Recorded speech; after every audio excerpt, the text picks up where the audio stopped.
আমন্ত্রণ দুপুরে বাংলাদেশের শুরুতেই জানিয়ে দেব শিরোনামগুলো। সংস্কার প্রক্রিয়া নিয়ে জাতিসংঘ মহাসচিবের সাথে কিছুক্ষণের মধ্যেই বিএনপি সহ রাজনৈতিক দলগুলোর বৈঠক।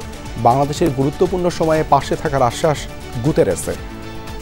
In the line of democracy, of human rights, of inclusion, that is exactly what we would like to see everywhere in the world. So thank you for your example, thank you for your hospitality, thank you for your fantastic support. মাগুরায় আসিয়ার কবর জিয়ারত করলেন জামায়াতে ইসলামীর আমির, বললেন দৃষ্টান্তমূলক সাজা না হয় বাড়ছে ধর্ষণ নিপীড়নের মতো অপরাধ। সারা দেশে আশঙ্কাজনক হারে বাড়ছে ধর্ষণ, নারী নিপীড়ন, নির্যাতন প্রতিরোধে পুলিশের হটলাইন চালু, সামাজিক ঐক্য গড়ে তোলার তাগিদ। রাজনৈতিক ঐক্যমত্য হলে নতুন সংবিধান প্রণয়নের সমস্যা দেখছেন না ঐক্যমত্য কমিশনের 2 সদস্য। গণপরিষদ গঠনেও বাধা নেই বলে মত। সংবিধান নতুন করে লেখা এই অভিজ্ঞতা বা এই দাবি একেবারে অবাস্তব কিছু নয়। একটা নির্দিষ্ট সময় পর্যন্ত এটা গণপরিষদের ভূমিকা পালন করবে, তারপরে তারা সংসদ হিসেবে কাজ করবে। ক্রিপ্টোকারেন্সিতে পাচার হওয়া অর্থের একাংশ জব্দ করেছে সিআইডি। ফেরত আসতে পারে প্রায় 45 কোটি টাকা। আইনের আওতায় ডিজিটাল মুদ্রাকে বৈধ করার পরামর্শ। কলম্বিয়া বিশ্ববিদ্যালয়ে সপ্তাহের ব্যবধানে দ্বিতীয় ফিলিস্তিনি ছাত্র আটক। শিক্ষার্থীদের আন্দোলনকে সন্ত্রাসী কর্মকাণ্ড আখ্যা দিচ্ছে ট্রাম্প প্রশাসন।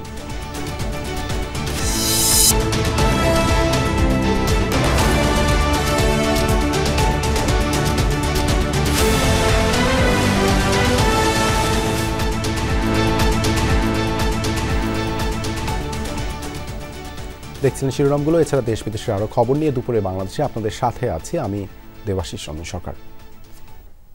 জাতিসংঘ মহাসচিব অ্যান্তোনিও গুতেরেস হোটেল ইন্টারকন্টিনেন্টালের সংস্কার প্রস্তাব নিয়ে একটি গোলটেবিল আলোচনায় অংশ নিয়েছেন। এ বিষয়ে জানাতে সেখান থেকে যোগ দিচ্ছেন সহকর্মী মাহফুজ মিশু। মিশু, গোলটেবিল আলোচনায় কি কি বিষয় থাকবে?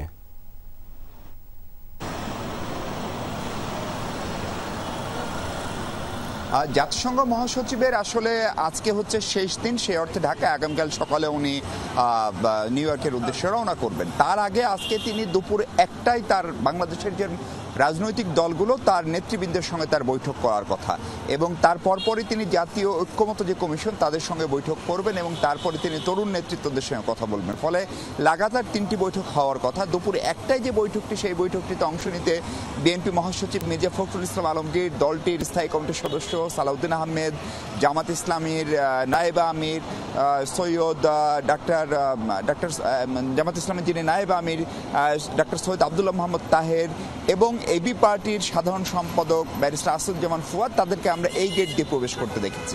আপনি জানেন যে হোটেল ইন্টারকন্টিনেন্টালে আরও একটি গেট রয়েছে, ফলে সেই গেট দিয়ে অন্য নেতৃবৃন্দীয় অন্যান্য দলের নেতৃবৃন্দীয় প্রবেশ করে থাকতে পারে।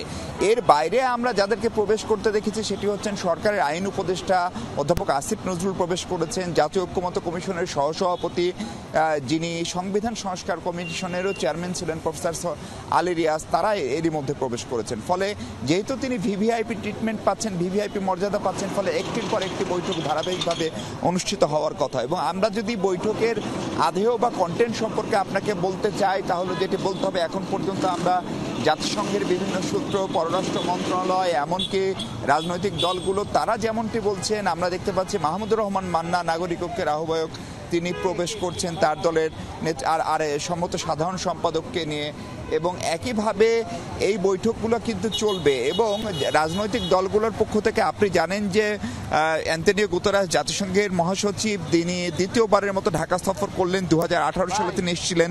তার এই সফরের পিছনে রোহিঙ্গা সংকট একটি বড় উপজীব্য হলেও 5 আগস্ট পরবর্তী বাংলাদেশের যে রাজনৈতিক বিষয়াদি এবং সেখানে যে ধরনের সংস্কারের কথাবার্তা চলছে সেগুলো নিয়েও কিন্তু তারা কথা বলবেন, এবং সেই সব বিষয়ে রাজনৈতিক দলগুলোর মতামত পরামর্শ জাতিসংঘ জানতে চায়, বুঝতে চায়। কারণ জাতিসংঘ মহাসচিব স্পষ্ট করেছেন যে সংস্কারের যে উদ্যোগ চলছে তার সঙ্গে জাতিসংঘের সমর্থন থাকবে। সেই সঙ্গে আগামী নির্বাচনে কারিগরি সহায়তা কিভাবে জাতিসংঘ দিতে পারে সেই বিষয়টিও কিন্তু আলোচনায় এসছে।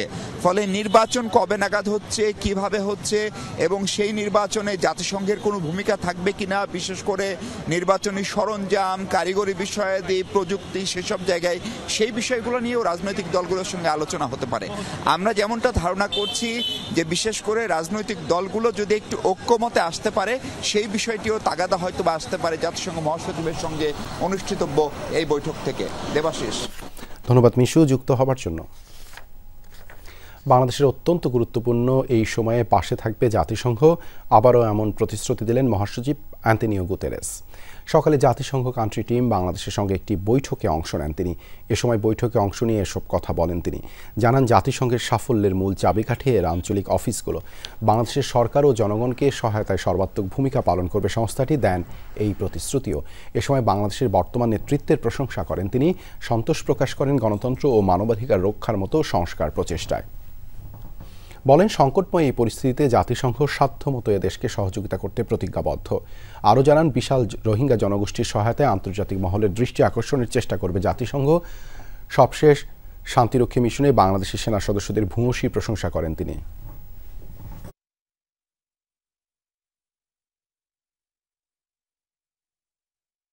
To be in Bangladesh is in these difficult times a refreshing feeling that we are in a country of generosity, that we are in a country that is doing reforms in the line of democracy, of human rights, of inclusion. That is exactly what we would like to see everywhere in the world. So thank you for your example, thank you for your hospitality, thank you for your fantastic support. দৃষ্টান্তমূলক শাস্তি না হয় ধর্ষণের মতো অপরাধ বাড়ছে। ইনসাফ ভিত্তিক রাষ্ট্র কাঠামো গঠিত হলে এসব অপরাধ কমবে, এ মন্তব্য করেছেন জামায়াতে ইসলামীর আমির ডাক্তার শফিকুর রহমান। আসিয়ার পরিবারের সঙ্গে সাক্ষাৎ করতে সকালে মাগুরায় যান তিনি। কবর জিয়ারত শেষে সংক্ষিপ্ত সভায় বলেন, যে কোনো প্রয়োজনে আসিয়ার পরিবারের পাশে থাকবে জামায়াতে ইসলামী। আসিয়ার মৃত্যুর জন্য দায়ী আসামিদের দ্রুত বিচারের মুখোমুখি করার দাবি জানান শফিকুর রহমান।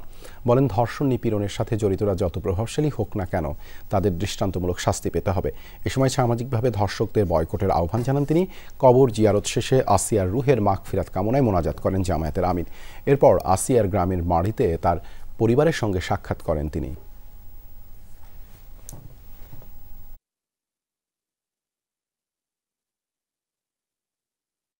যে শুধু আসিয়া নয়, আসিয়ার বিষয়টা তো অবশ্যই, এর পাশাপাশি সমাজে এই ধরনের যত ভয়ঙ্কর অপরাধ সংগঠিত হবে আপনারা সাংবাদিক মহল সত্যকে সত্য হিসাবে তুলে ধরবেন।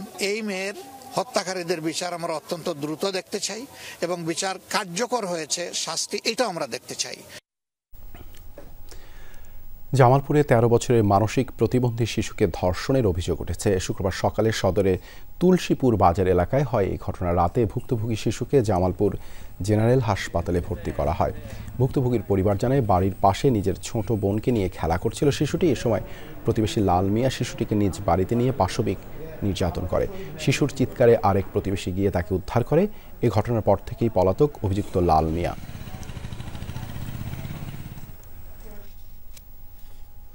সুনামগঞ্জের ছাতকে মাদ্রাসার ভেতর একা পেয়ে এক শিশুকে ধর্ষণ চেষ্টার অভিযোগ উঠেছে। পুলিশ জানায়, ভুক্তভোগী শিশুটি ওই মাদ্রাসার ছাত্রী।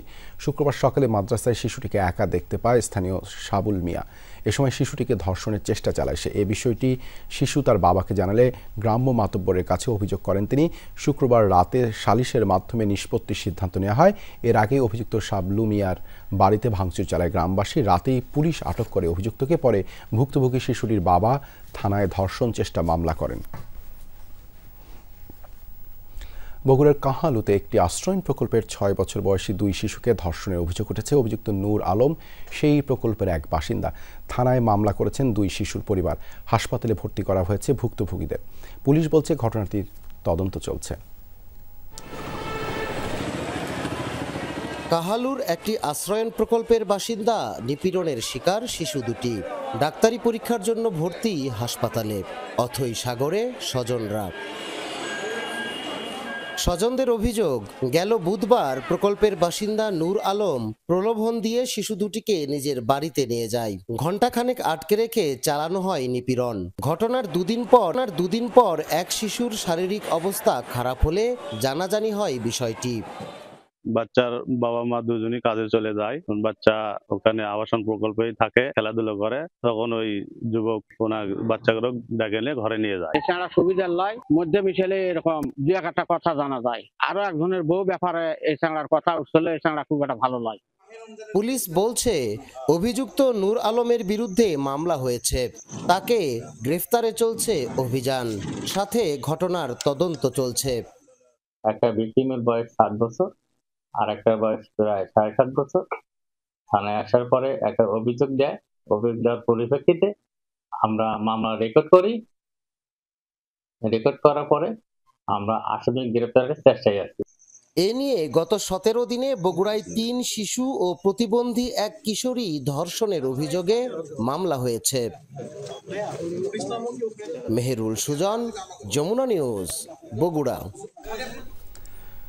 নারী বিদ্বেষ, নারী নিপীড়ন, ধর্ষণ কিংবা নির্যাতন, কালের পরিক্রমায় এই শব্দগুলোর সাথে যেন অভ্যস্ততা তৈরি হয়ে গেছে মানুষের। চারপাশে প্রতিনিয়ত ঘটে চলা নির্মম এই ঘটনাগুলো কি গা সওয়া হয়ে গেছে? প্রতিনিয়ত ধর্ষণ, নারী নির্যাতনের মতো ঘটনা বেড়েই চলেছে। সম্প্রতি নারী নিপীড়নের বিরুদ্ধে তাৎক্ষণিক ব্যবস্থা নিতে চালু হয়েছে হটলাইনও। এতেও কি শুধরাবে সমাজ? সুমাইয়া ঐশীর প্রতিবেদনে থাকছে বিস্তারিত। চলে গেল আসিয়া, ছোট্ট শরীরে পাশবিক নির্যাতন শেষ পর্যন্ত আর সইতে পারল না শিশুটি। বৃহস্পতিবার দুপুর 1টায় সিএমএইচ হাসপাতালে শরীরে গভীর ক্ষত নিয়ে মারা যায় 8 বছরের আসিয়া। আসিয়ার এই নির্মম ঘটনা সামনে আসার পরই ফুঁসে উঠেছিল গোটা দেশ। বিভিন্ন স্থানে চলে বিক্ষোভ। শুধু আসিয়াই নয়, গত কয়েক মাস ধরে একের পর এক সামনে উঠে আসছে ধর্ষণ আর হয়রানিমূলক নানা ঘটনা। ধর্ষণ, নিপীড়ন থেকে ছাড় পায়নি শিশু, এমনকি গর্ভবতী নারীও। তবে কি দেশে হঠাৎ কমলো নারীর নিরাপত্তা? নারী ও শিশু নির্যাতনে হওয়া মামলার একটি পরিসংখ্যান দেখলে এর উত্তর পাওয়া যাবে। পুলিশের তথ্য বলছে, গত ডিসেম্বরে নারী ও শিশু নির্যাতন সংক্রান্ত বিষয়ে সারা দেশে মামলা হয়েছে 1205টি, জানুয়ারিতে হয়েছে 1440টি এবং ফেব্রুয়ারিতে দায়ের হয়েছে 1430টি মামলা। সব মিলিয়ে ফেব্রুয়ারি পর্যন্ত গত 3 মাসে নারী ও শিশু নির্যাতনে মামলা হয়েছে মোট 4075টি। গত বছর এই 3 মাসে মামলার সংখ্যা ছিল 3660টি, অর্থাৎ নারী ও শিশু নিপীড়নের ঘটনা বেড়েছে বৈকি। এমন অবস্থায় গত 10 মার্চ নারী নির্যাতন প্রতিরোধে 3টি হটলাইন চালু করে পুলিশ। এই 3টি নম্বরে যোগাযোগ করলে তাৎক্ষণিকভাবে মিলবে সহায়তা বা আইনি পরামর্শ। নারী নির্যাতন বিষয়গুলোকে আসলে অ্যাড্রেস করার জন্য গুরুত্ব বলতে অবশ্যই এটি তো একটি গুরুত্বপূর্ণ, সুতরাং এটিকে যেন সাথে সাথেই যেন এটির ব্যবস্থা নেওয়া যায়, সেজন্য কিন্তু এটি চালু করা হয়েছে। হটলাইন চালুর পর থেকে প্রতিদিনই সহায়তা চেয়ে ফোন আসছে। অধিকাংশ অভিযোগই সাইবার নিরাপত্তা ও পারিবারিক নির্যাতন সংক্রান্ত। এছাড়া ধর্ষণের অভিযোগও পাওয়া গেছে হটলাইনে। আমাদের কাছে সবচাইতে বেশি আসছে, এই মুহূর্তে আসছে সাইবার রিলেটেড যে ইস্যুগুলো রয়েছে, ডোমেস্টিক ভায়োলেন্স রয়েছে, সেই বিষয়গুলো আমাদেরকে অবগত করছে। তারপরে ইভটিজিং এর বিষয় রয়েছে। কিছু কিছু ফোন হচ্ছে কি একেবারে তাৎক্ষণিক ব্যবস্থা নেওয়ার মতো ফোন, সেগুলো আমরা তাৎক্ষণিকভাবে সেখানে পুলিশ পাঠানো হয়েছে এবং প্রয়োজনীয় অফিসার পাঠানো হয়েছে, সেখানে ব্যবস্থা নেওয়া হয়েছে। আর এখানে অনেকগুলো অভিযোগ আমাদেরকে করা হচ্ছে, সেগুলো হচ্ছে কি পুরনো অভিযোগ, হয়তো 3 মাস আগে একটি ঘটনা ঘটেছে, সেক্ষেত্রে তাকে প্রয়োজনীয় আইনি পরামর্শ যেটি রয়েছে সেটি দেওয়া হচ্ছে। কেবলমাত্র আইনগতভাবে ব্যবস্থা নিলেই চলবে না। পারিবারিক শিক্ষা ও মূল্যবোধ ছাড়া ধর্ষণ ও নিপীড়নের মতো ঘটনা কমানো সম্ভব নয় বলে জানাচ্ছেন সংশ্লিষ্টরা। সবার আগে প্রয়োজন নারী নিপীড়নের বিরুদ্ধে সামাজিক ঐক্য। সুমাইয়া ঐশী, যমুনা নিউজ, ঢাকা। হত্যা, ধর্ষণ, নিপীড়নের বিচার দাবিতে কালো পতাকা উত্তোলন করেছে বাংলাদেশের কমিউনিস্ট পার্টি সিপিবি। সকাল 10:30টায় তারা এই কর্মসূচি পালন করে বিকালে হবে শোক মিছিল। ভোর থেকে কার্যালয়ের সামনে একত্রিত হতে দেখা যায় সিপিবি নেতাকর্মীদের। ধর্ষণের বিরুদ্ধে তারা দেন নানা স্লোগান। এদিকে হত্যা, ধর্ষণ, নিপীড়নের বিচার এবং স্বরাষ্ট্র উপদেষ্টার অপসারণের দাবিতে শনিবার গণমিছিলের কর্মসূচি দিয়েছে বামপন্থী 8টি সংগঠন। এরপরই রাজধানীর পুরানা পল্টনে বাংলাদেশের কমিউনিস্ট পার্টির কার্যালয়কে ছাত্র জনতার কার্যালয় বানানোর ঘোষণা দেয় সোশ্যাল মিডিয়াতে। এতে সকাল থেকে সিপিবির সামনে উত্তেজনা বিরাজ করছে। বন্ধ দেখা যায় ভবনটির দোকানপাট। আইনশৃঙ্খলা বাহিনীর উপস্থিতি রয়েছে, টহল দিচ্ছে সেনা সদস্যরা। শিশু আসিয়ার যে মর্মান্তিক মৃত্যু, এটা সারা বাংলাদেশে শোকে পাথর হয়ে গেছে এবং কি বলবো যে এর মতো নৃশংসতা তো আর হতে পারে না। সেইটার প্রতিবাদে আমরা গতকালই সারা দেশে শোক দিবসের কর্মসূচি ঘোষণা করেছিলাম। আসলে সেই শোক দিবসের কর্মসূচির মধ্যে আছি। আপনারা দেখতে পাচ্ছেন আজ সকালে আমাদের কমরেডরা পার্টির কার্যালয়ে সমবেত হয়েছে এবং কেন্দ্রীয় কার্যালয়ে কালো পতাকা উঠছে। আইনশৃঙ্খলা পরিস্থিতি নিয়ন্ত্রণে ব্যর্থ হয় স্বরাষ্ট্র উপদেষ্টার পদত্যাগ দাবি করেছে কয়েকটি রাজনৈতিক সাংস্কৃতিক সংগঠনের নেতারা।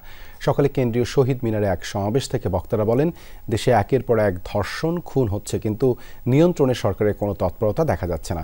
স্বরাষ্ট্র উপদেষ্টা অপরাধীদের বিচারের ব্যবস্থা করতে পারছেন না, তোলেন এই অভিযোগ। দাবি উল্টো তার বক্তব্যের মাধ্যমে ধর্ষক নিপীড়করা উৎসাহিত হচ্ছে। তারা জানান এই ব্যর্থ উপদেষ্টাকে না সরানোর পরিণতি ভোগ করতে হবে সরকারকে। মানুষ হিসেবে গণ্য করতে চান না, মনে হয় কোনো জড়োয়া বস্তু অথবা পণ্য হিসেবে তারা দেখতে চান নারীকে। সেই দৃষ্টিভঙ্গির বিরুদ্ধে আমরা এখানে দাঁড়িয়েছি। আমরা সকল হত্যাকাণ্ড, ধর্ষণ, নিপীড়নের বিচার আমরা দাবি করছি। উপদেষ্টা জাহাঙ্গীরের অপসারণ করতে হবে এবং অপসারণ না করলে আমাদের ধারাবাহিক কর্মসূচি আমরা অব্যাহত রাখবো। ধর্ষণ, খুন, নারী নির্যাতনের প্রতিবাদে মুক্তি ভবনের সামনে বিক্ষোভ করেছে গণফোরাম। এ বিষয়ে আরও জানাতে যোগ দিচ্ছেন সহকর্মী রাব্বি সিদ্দিকী। রাব্বি, এই মুহূর্তে সেখানকার সার্বিক পরিস্থিতি জানাবেন, কি বলছেন তারা? দেবাশিস, আমি আছি পুরানা পল্টনের যে মুক্তি ভবন, যে ভবনটি বাংলাদেশের কমিউনিস্ট পার্টি সিপিবির ভবন, এবং সেই ভবনের সামনে এখানে কিছুক্ষণ আগেও একটি সংক্ষিপ্ত সমাবেশ করেছে গণফোরাম, এবং গণফোরামের যারা সিনিয়র নেতৃবৃন্দ আছেন তারা সেই সমাবেশে অংশ নিয়ে তারা যে বক্তব্যটি দিয়েছেন যে আসলে দেশকে অস্থিতিশীল করার জন্য একটি চক্র তারা বিভিন্ন সোশ্যাল মিডিয়ায় বিভিন্ন ধরনের বক্তব্য দিচ্ছে, এবং সেই বক্তব্যগুলো আসলে আমলে নেওয়ার সময় নেই।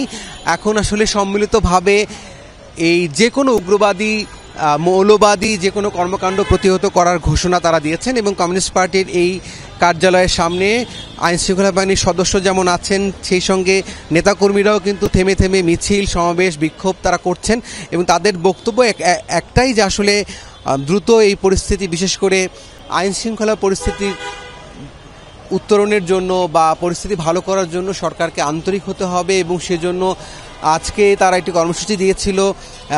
আসিয়ার মৃত্যুকে ঘিরে তারা শোক দিবস কর্মসূচি পালন করছেন, এবং বিকেলে তারা একটি গণমিছিল করবেন, এবং সেই মিছিলে কমিউনিস্ট পার্টি সহ অন্যান্য বাম সংগঠনগুলো অংশ নেবেন বলে তারা আশাবাদী। তবে এখন পর্যন্ত এখানে আপনি জানেন যে সোশ্যাল মিডিয়ায় একটি বক্তব্যকে ঘিরে এই পার্টি অফিসের সামনে আইনশৃঙ্খলা বাহিনীর সদস্যরা যেমন আছেন, সেই সঙ্গে আছেন কমিউনিস্ট পার্টির নেতাকর্মীরা।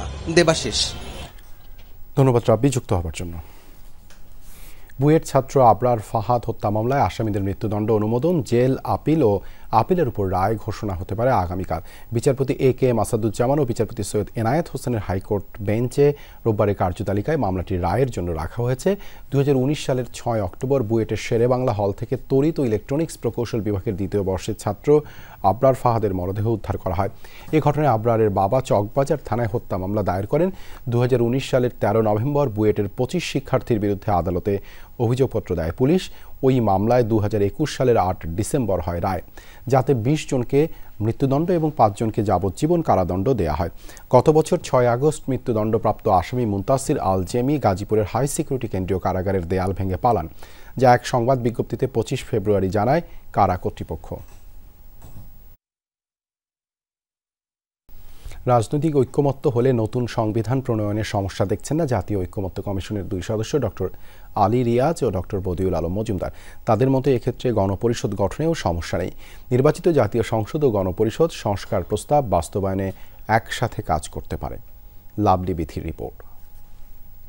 গণপরিষদ নির্বাচনে যারা জয়ী হবেন তারা সংসদ সদস্য হিসেবেও ভূমিকা পালন করবেন, তেমন প্রস্তাবনা আমাদের পক্ষ থেকে আছে।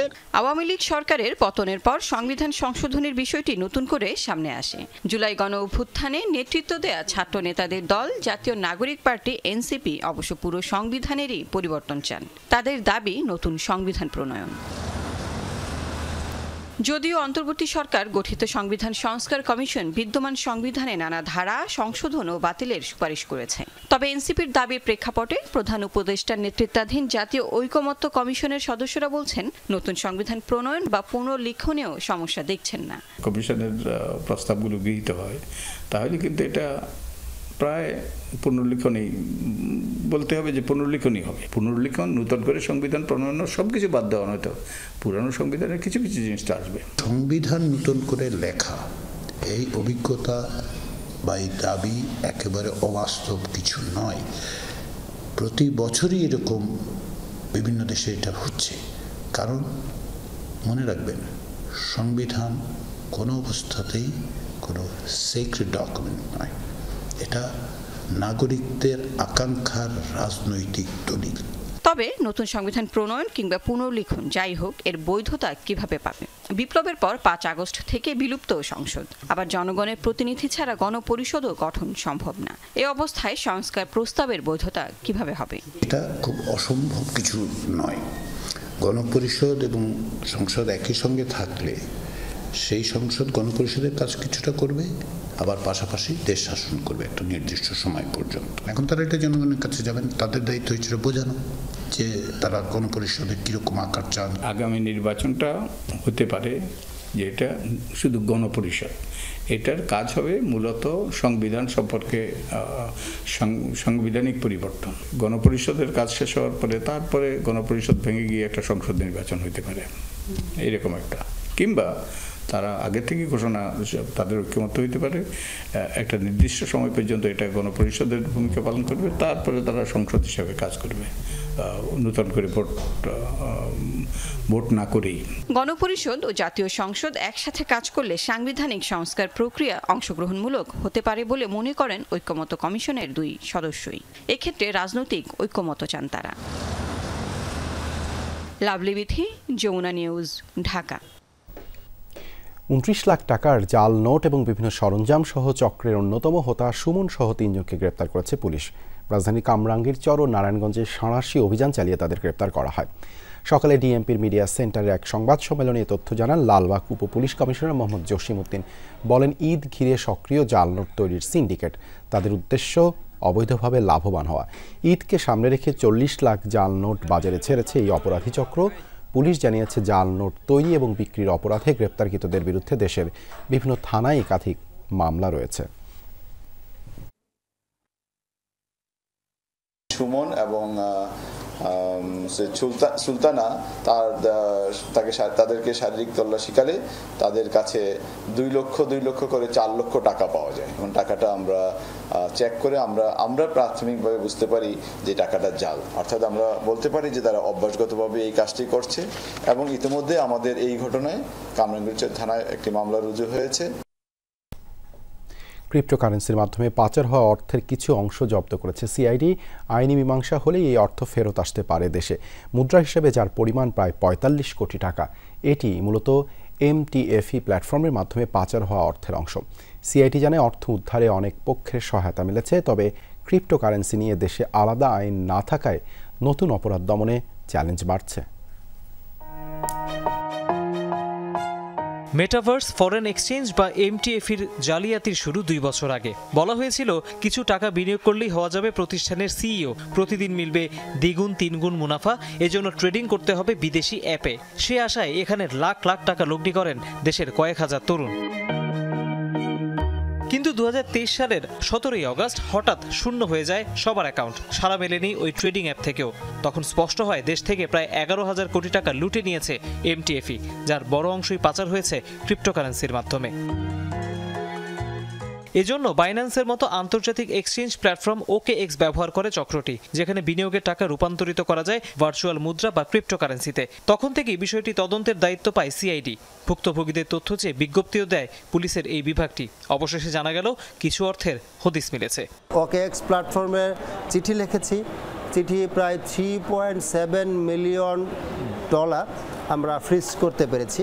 আমি আপনাকে সেটা চিঠিটা দেখাতেও পারি। আমরা 30 দিন পরে আবার দিব, 30 ডেজ পর দিতে হয়। টাকাটা ফ্রিজে আছে, এবং আমরা এটা চেষ্টা করছি। সাইবার ক্রাইম বিভাগের এই তদন্ত কর্মকর্তা বলছেন, ক্রিপ্টোকারেন্সি লেনদেন দেশে অবৈধ, নেই কোনো আলাদা আইন। তারপরও প্রায় 2% মানুষ বিভিন্ন অ্যাপের মাধ্যমে ক্রিপ্টোকারেন্সি লেনদেন করছে। ফলে অনেকটা চোখের সামনে দিয়ে টাকা পাচার করে নিয়ে যাচ্ছে অসাধু চক্র।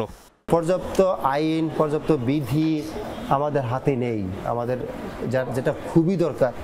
আর এই অপরাধগুলো এতটাই দ্রুত প্রসারণশীল যে এখনই কার্যকরী ব্যবস্থা না দিতে পারলে যে কোনো সর্বনাশ হয়ে যাবে। বিশেষজ্ঞরা বলছেন, যেহেতু অনেক দেশ ক্রিপ্টোকারেন্সি বৈধ করে দিয়েছে, সামনে একই পথে হাঁটতে হবে বাংলাদেশকে। এতে বিদেশি বিনিয়োগও বাড়বে। তবে ক্রিপ্টোকারেন্সি দিয়ে অর্থ পাচার ঠেকাতে আইনের বিকল্প নেই। ক্রিপ্টোকারেন্সি বলি বা ডিজিটাল কারেন্সি বলি, এটা হচ্ছে আজকের যুগের বাস্তবতা। এটাকে অস্বীকার করার কোনো সুযোগ নেই। এটা অনেক দেশে এটা বৈধ করেছে, অনেক দেশে এখানে করেনি। অনেক দেশ চিন্তা করছে কীভাবে এটা বৈধতা দেবে। তো আমাদের দেশে আসলে এটা নিয়ে এটা বৈধতা না দিয়ে একসময় আমরা পারবো না, করতেই হবে। অর্থনীতির কিছু নীতিমালা মেনে চলতে হবে। সেই জিনিসগুলো যদি ঠিক করে মেনে করা হয় তাহলে ক্রিপ্টোকারেন্সিতে কোনো সমস্যা নেই। সমস্যার জায়গায় একটাই, অ্যাডিশনাল যে প্রবলেম যে জায়গাটা, সেটা হচ্ছে প্রযুক্তিগত সক্ষমতার জায়গা। বাংলাদেশ ছাড়াও বিশ্বের আরও 30টি দেশ থেকে টাকা পাচারের অভিযোগ আছে এমটিএফের বিরুদ্ধে। তৌহিদ হোসেন, যমুনা নিউজ, ঢাকা। ছুটির দিনে জমজমাট ঈদ বাজার। দক্ষিণ এশিয়ার বৃহত্তম শপিং মল যমুনা ফিউচার পার্কেও লেগেছে উৎসবের আমেজ। সেখানে আছেন সহকর্মী সুমাইয়া ঐশী। মার্কেটে ক্রেতা সমাগম কেমন দেখছেন? বেচা বিক্রি কেমন চলছে? দেবাশিস, ক্রেতা সমাগম কিন্তু শুরু থেকেই ছিল, অর্থাৎ রমজানের শুরু থেকে আমরা দেখেছিলাম যে ক্রেতারা আসছেন, কিনছেন, ঘুরে ঘুরে দেখছেন এবং যত ঈদের সময় কাছাকাছি আসছে ততই ক্রেতাদের সমাগম বাড়ছে। আজকেও আমরা দেখতে পাচ্ছি যে সকাল থেকে এখানে ক্রেতারা আসছেন প্রচুর পরিমাণে। বিভিন্ন ব্র্যান্ডের ফ্যাশন হাউসগুলোতে তারা ঢুকছেন, দেখছেন এবং যেহেতু ঈদ উপলক্ষে প্রত্যেকটি প্রায় ব্র্যান্ডের শোরুম বা যে কোনো আউটলেটে এখানে কিন্তু আমরা দেখতে পাচ্ছি যে মূল্য ছাড় দেয়া হচ্ছে। কোথাও 25%, কোথাও 50% পর্যন্ত মূল্য ছাড় আছে এবং সেই সঙ্গে ঈদ উপলক্ষে প্রচুর নতুন কালেকশন নিয়ে আসা হয়েছে। যদিও আমরা দেখেছিলাম যে রমজানের শুরু থেকেই অনেক কালেকশন ছিল এবং সেই কালেকশনগুলোকে আরও সমৃদ্ধ করা হচ্ছে। নতুন নতুন পোশাক থেকে শুরু করে অন্যান্য প্রসাধনী সামগ্রী আনা হয়েছে এবং শুধুমাত্র পোশাক প্রসাধনী নয়, যমুনা ফিউচার পার্ক কিন্তু একটি সার্বজনীন একটি শপিং মল, অর্থাৎ দক্ষিণ এশিয়ার বৃহত্তম শপিং মল তো বটেই এবং সে কারণে কিন্তু এখানে সব ধরনের পণ্য পাওয়া যায়। কাঁচা বাজার থেকে শুরু করে সমস্ত ফলমূল, সমস্ত কিছুই এই শপিং মলে পাওয়া যাচ্ছে। সুতরাং সকলে কিন্তু একবারে শপিং মলে এসেছে এবং এসে একবারে আসলে ঈদের সমস্ত কেনাকাটা করে ফেলতে পারছেন। শুধুমাত্র ঈদের কেনাকাটা বলতেই তো পোশাক বা অন্যান্য সামগ্রী নয়, বিভিন্ন বাজার আছে, কাঁচা বাজার আছে, সেগুলো অনেকে আমরা দেখেছি যে পোশাকের পাশাপাশি সেগুলো তারা কিনে একেবারেই নিয়ে যাচ্ছেন যাতে করে তারা একেবারে ঈদের প্রস্তুতিটি করতে পারেন। ধন্যবাদ ঐশী যুক্ত হবার জন্য। চলমান উত্তেজনার মধ্যে যুক্তরাষ্ট্রের কলম্বিয়া বিশ্ববিদ্যালয়ের আরও এক ছাত্রকে আটক করল কর্তৃপক্ষ। শিক্ষার্থীদের আন্দোলন কর্মসূচিকে সন্ত্রাসী কর্মকাণ্ডের সাথে তুলনা করেছে ট্রাম্প প্রশাসন। দিয়েছে ছাত্রদের বিরুদ্ধে তদন্তের নির্দেশও। তল্লাশি চালানো হয়েছে ক্যাম্পাসে। ফিলিস্তিনি ছাত্র গ্রেপ্তারের প্রতিবাদে এখনও বিক্ষোভে উত্তাল নিউ ইয়র্ক। ছাত্রদের মধ্যে আর সীমাবদ্ধ নেই আন্দোলন। কলম্বিয়া বিশ্ববিদ্যালয়ের গেটে জড়ো হয়েছে নানা শ্রেণী পেশার মানুষ। ফিলিস্তিনি ছাত্রদের বিরুদ্ধে মার্কিন প্রশাসনের বেআইনি পদক্ষেপ বন্ধের দাবিতে চলছে স্লোগান। কলম্বিয়া বিশ্ববিদ্যালয়ের ছাত্র মাহমুদ খলিলকে গ্রেফতারের এক সপ্তাহেরও কম সময়ের মধ্যে আরও এক ফিলিস্তিনি ছাত্রকে আটক করেছে মার্কিন প্রশাসন। শুক্রবার দেশটির স্বরাষ্ট্র নিরাপত্তা বিষয়ক বিভাগের বিবৃতিতে দাবি করা হয়, অভিযুক্ত ফিলিস্তিনি শিক্ষার্থী লিকা কোর্দিয়ার বিরুদ্ধে F1 ভিসার মেয়াদের পরও বসবাসের অভিযোগ রয়েছে। হামাসকে সমর্থনের অভিযোগে আরেক বিদেশি শিক্ষার্থী ভারতের রঞ্জনী শ্রীনিবাসনের স্টুডেন্ট ভিসাও বাতিল করা হয় এদিন। এখানেই শেষ নয়, কলম্বিয়া বিশ্ববিদ্যালয় ক্যাম্পাসে রীতিমতো তল্লাশি চালানো হয় আন্দোলনকারী শিক্ষার্থীদের আবাসেও। সাংবিধানিকভাবে আমেরিকা মুক্ত গণতান্ত্রিক দেশ। এখানে বাক স্বাধীনতা রয়েছে, নিজের বিশ্বাস নিয়ে বলার অধিকার আছে। তাই বোমাবর্ষণ বন্ধ, মুক্ত বাক ও শ্রমিক অধিকারের জন্য লড়াইয়ে একত্রিত হতে হবে।